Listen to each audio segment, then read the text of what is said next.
Welcome to Armchair Athletes. I am Reno, And I'm Ed.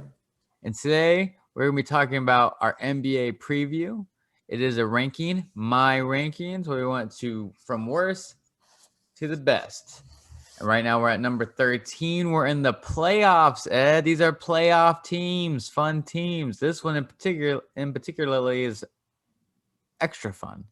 We're talking about the Washington Wizards, Chocolate City. Yes, sir. Let's talk about last year. All right, man. Last year, the Wizards did not do well with the injury to John Wall. Well, had been injured from the previous year, not playing, really hurt them. They went 25-47 in the regular season. And then they were ended up ninth in the East. So last year, the Wizards had one of the prolific offenses. They had a lot of shooting. And Bradley Beal really came out last year as a star in this league. But the issue there is they didn't have a lot, and they still don't have a lot of defenders. They have the worst defense. Them, Atlanta, and Chicago, the three worst defenses in the league last year. And so what they're hoping this year, last year, obviously, they didn't have John Wall. He's been out for a couple of years. Bradley Beal was by himself with players like Ish Smith. They had rookie Rui Hachimura, who's I like Rui a lot. And players like Thomas Bryant showed up. Davis Bertans became a laser from the three-point line, just a flamethrower. They have a lot of good young talent. They do. Let's talk about a little bit what they did in the offseason, Reno. So the big trade, obviously, is for Russell Westbrook. They traded John Wall for Russell Westbrook straight up. I think the Wizards got a pick too. But that was a huge trade, upgrading from John Wall. Because number one, John Wall is a question mark. You don't know what you're going to give with John Wall. You don't know if he's going to be healthy. You're paying him all that money to sit on the bench.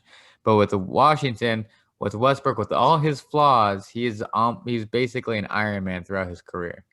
There has been a season here and there that he had to miss a lot of games, but for the majority of his career, he's been an Iron Man.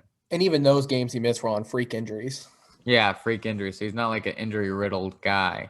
Secondly, you have Robin Lopez, who I love. Robin Lopez, one of the best backup bigs in the game, and has stretched his offensive game to the three-point line, especially the corner three, following his brother's footsteps. So he's a really good body, who screens really well, who boxes out really well. He's a pretty good defender. And now that he can shoot the three and space the floor a little bit, alongside Davis Bertans, who they re-signed at a $75 million for 4 years, which is the most for an undrafted player. Nope, I lied. Fred VanVleet got the contract for the most. He got the most for undrafted player from Europe, I believe. Which is a lot of money for being just a sniper. He doesn't offer a whole lot other than being a sniper.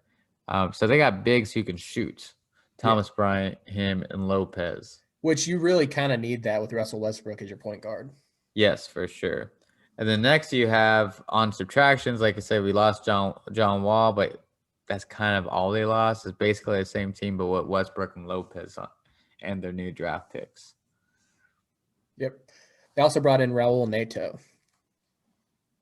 At least that's what you have here on this. Yeah. Not much to say about him. He gets paid. He's the one who banks the $1 million checks, not me. So I can't be making fun of him. Fair enough, man. Well, let's talk about their draft picks a little bit. Talk about their top draft pick, Denny Avdija. Hopefully I pronounced that correctly. If I didn't, please don't come for me. I love Denny. Do you have anything to say about him before I get started? Yeah, I love him. I don't know if this is a basketball stereotype, but European players are smart at a young age. Look at the Gasol brothers, obviously Luka, Dirk, all these guys, Nikola Mirotic, all these guys. He's another one. He's not from Europe. He's from Israel, but he's a fantastic point forward he's standing at 6'10", so you can see the court. He's not going to play point guard, doesn't have the ball handling or the defensive guard, so he's not going to be able to do a Ben Simmons type of position change. But he can pass. I think he's going to be fantastic in the half-court setting eventually. He's great in the full-court setting. I think he's going to be a very fantastic in the half-court setting. Again, a lot like I see a lot of Marcus Gasol in terms of his passing. He's going to play a lot of high post and being able to control, kind of like Kevin Love in his prime.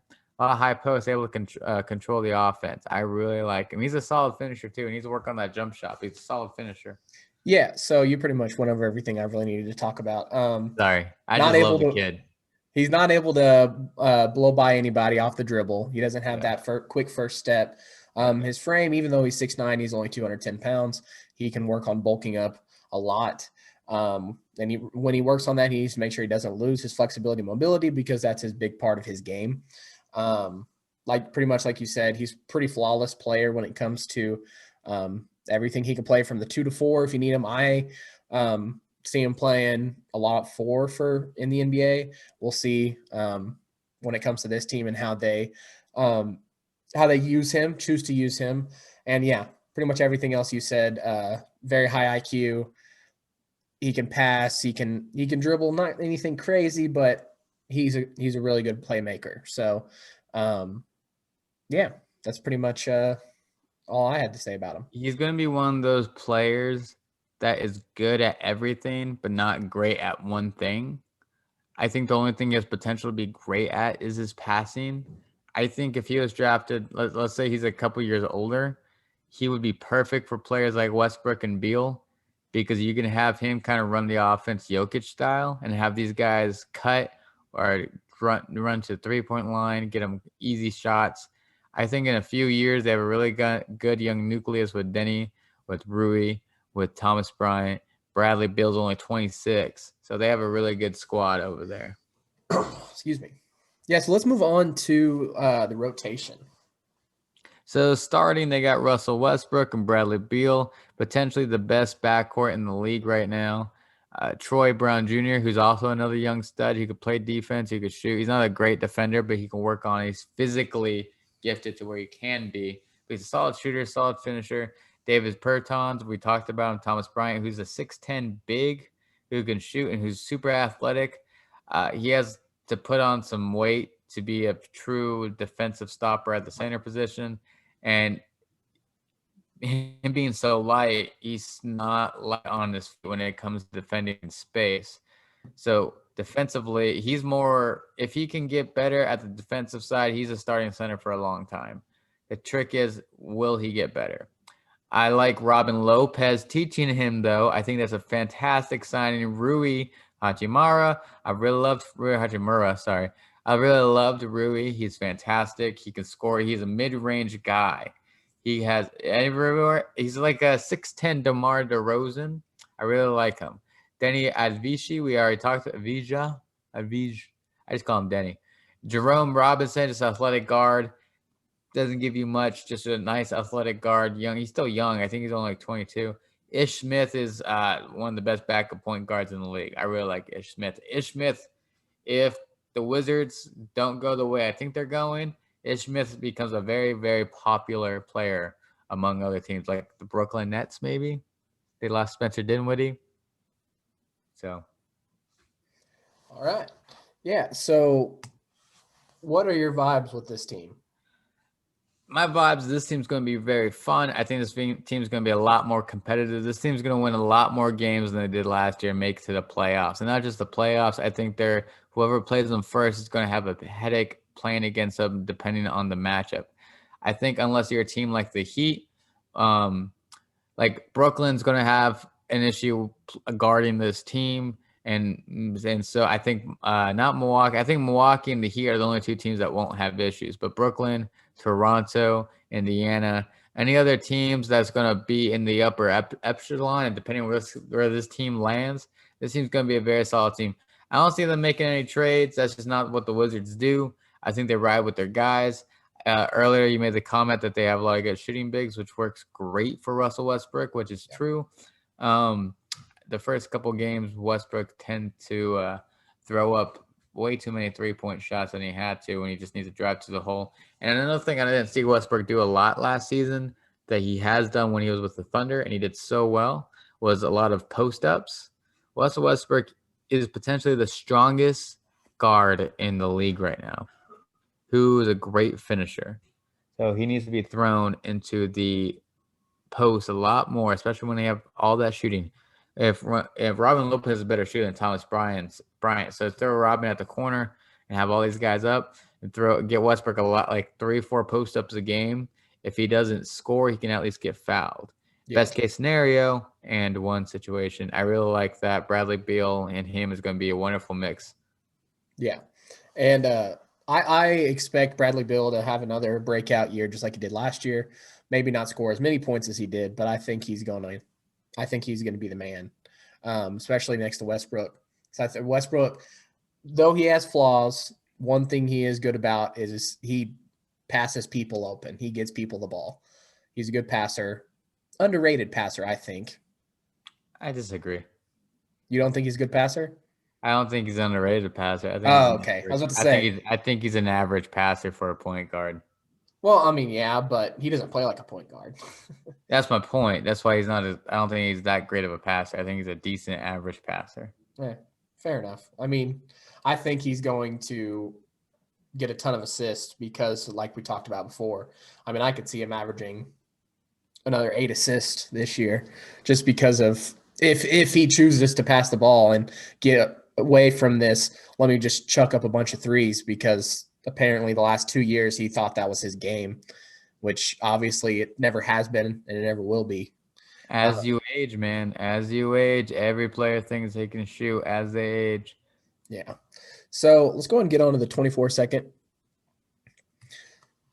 So I do think I think the Wizards are going to make the playoffs. I see them at about 7th, 8th seed, 6th, 7th, right in between there. I think they'll be battling for that 6th seed probably. Maybe higher than that, but I don't see them going much higher than that. What about you?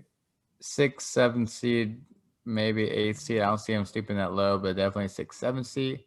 I think this is going to be a breakout year for Bradley Beal. I think with him not having to get all the attention from the defense, I think he's doing he's going to perform so much. I don't think we talked about Bradley Beal as much in this episode.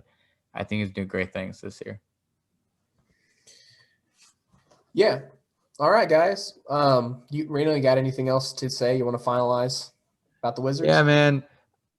I never have had a more of a question mark when I was ranking these teams than the Wizards. I think the Wizards have potential to be one of the worst teams because of their defensive liabilities, and I don't believe in Scott Brooks as a head coach. But that backcourt is not parallel with much other teams, and they do have a lot of good young talent. So I think they will make the playoffs just from Bradley Beal and Westbrook alone. I could be severely wrong, and this team can go the other direction. Yeah. All right, guys. Well, that was Reno and I talking about the Washington Wizards. Hopefully you enjoyed it. I know we enjoy recording it. With that being said, Reno, take us out.